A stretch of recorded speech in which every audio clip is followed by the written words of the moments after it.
Okay, hi everybody. Take a moment and pause your screen and copy down these learning targets in your notes. It's the gray box for learning targets. So go ahead and write these.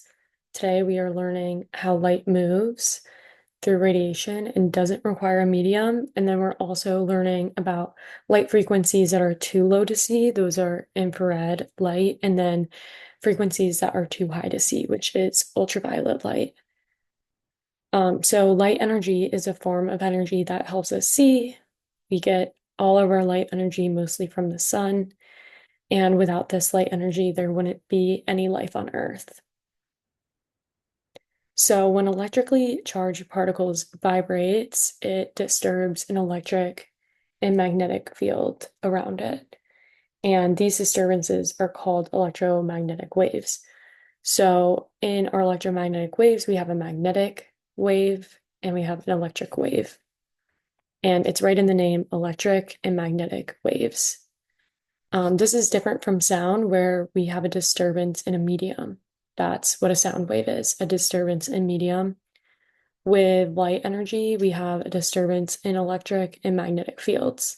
And there are electric and magnetic fields everywhere on Earth and in space. So the transfer of energy as electromagnetic waves is known as radiation, and these waves don't need a medium, and they can travel through many materials. So unlike sound, we have with EM waves, we do not need a medium. With sound, remember, you need a medium. So you need a material like a solid, a liquid, or a gas. EM waves, you don't need that. These waves can travel through space in a vacuum. So light is an electromagnetic wave, and it can travel through matter in space. So there are some other types of EM waves. We are only going to focus on infrared, ultraviolet, and then our visible light. So here's a list of other electromagnetic waves, but mainly we're focusing on number 3 and 4. Okay, so in a vacuum or empty space like outer space, all electromagnetic waves move at the same speed. So that speed, we call it the speed of light, and that's 3 billion meters per second. And if we converted that to miles per hour, which is what we use to drive our cars, that would be 671 million miles per hour. So it's incredibly fast. With our speed of with our speed of sound, we're at 343. So there's a big difference there. Light is about a billion times faster than sound. So the speed of light is much faster than the speed of sound. Sound travels very, very slow in comparison. If we did a 3 million meter dash, light would take 0.01 seconds, whereas sound would take around 3.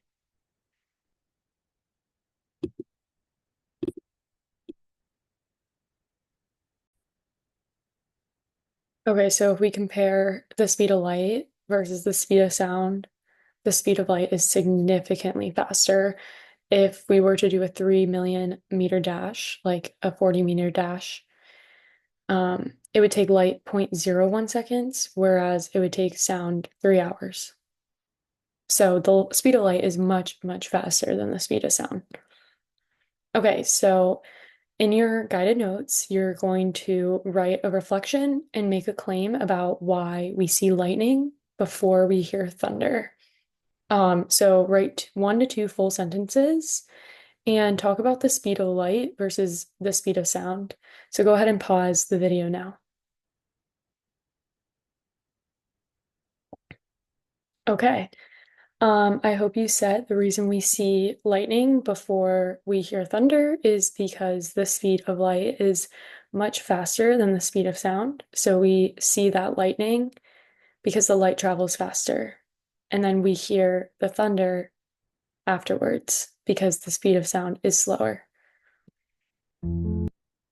Okay, so light comes in many colors from red to violet. So talk with your neighbor for a minute. So go ahead and pause it and talk about what you think determines the color of light. So I'll give you a minute to do that. Go ahead and pause the video now. Okay. So the reason why we have different colors is because each color has a different wavelength. That determines the color that we see is the wavelength. And our eyes interpret each wavelength as different colors. So our brain actually sees, our eyes actually take in those wavelengths, and our brain will see it as a color. So if we look on the spectrum here, that's in the picture, we see this violet color. The wavelength is 400 nanometers. This is a really short wavelength. As we progress down the spectrum from violet to blue to green to yellow to orange to red, we get a longer and longer wavelength. So here with violet, we have our shortest wavelengths. As we move along the spectrum from blue to green to yellow to orange to red, we have our longer wavelengths. So we go from short at violet to long wavelengths at the red.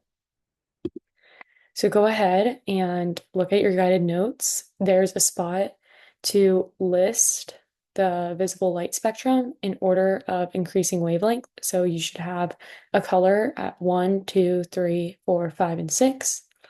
And you're going to write which one has the shortest wavelength at the first spot, and then rank the second, third, and fourth, fifth, and then your sixth one should be the color with the longest wavelength. Use the image on the slide to help you. So go ahead and do that now. Okay. So you should see, or you should have your shortest wavelength in the number one spot as violet. Violet has the shortest wavelength. And if we have violet with the shortest wavelength, that means we have a higher frequency. So violet is our highest frequency color of light on our visible spectrum. In your second spot, you should have blue. In your third, you should have green, then yellow. Your fifth spot should be orange. And then the sixth, the longest wavelength of color, is our red, and that's at 700 nanometers. Okay? You're going to answer this question in your head. Pause it after I finish reading the question. So the color with the longest wavelength is 1, violet, 2, green, 3, orange, 4, red. Go ahead and use this image to help you, and pause now. Okay, hopefully you said the color with the longest wavelength is red, and we can see that in this image here where red has these longer wavelengths. They're further apart from each other. And as we move to violet, we have our shortest ones. So then again, the color with the shortest wavelength is 1, violet, 2, green, 3, orange, 4, red. Go ahead and pause until you get your answer.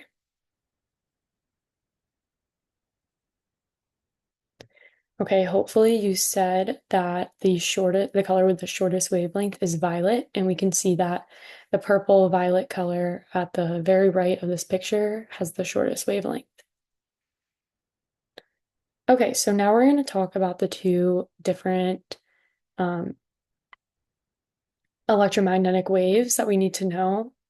So we have infrared, and this is not part of our visible light. So infrared light we cannot see, and it has slightly longer wavelengths than red light. So these wavelengths are longer, which means they have a lower frequency. So I always think of infra means below. So infrared means below red. So I know that infrared comes before visible light or the red color on our electromagnetic spectrum.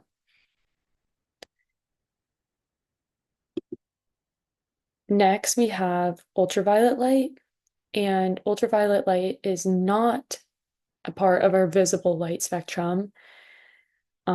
We cannot see UV light or ultraviolet light. And these wavelengths are slightly shorter than violet light. So I always think ultra means beyond or below. So ultraviolet means beyond violet. So I like to think that ultraviolet comes after that violet light and it's not part of our spectrum. And because ultraviolet light has a shorter wavelength, it's going to have a higher frequency. All right, that's the end of the video. Go ahead and work on the other worksheet that's assigned and make sure all your guided notes are filled out and the questions are answered.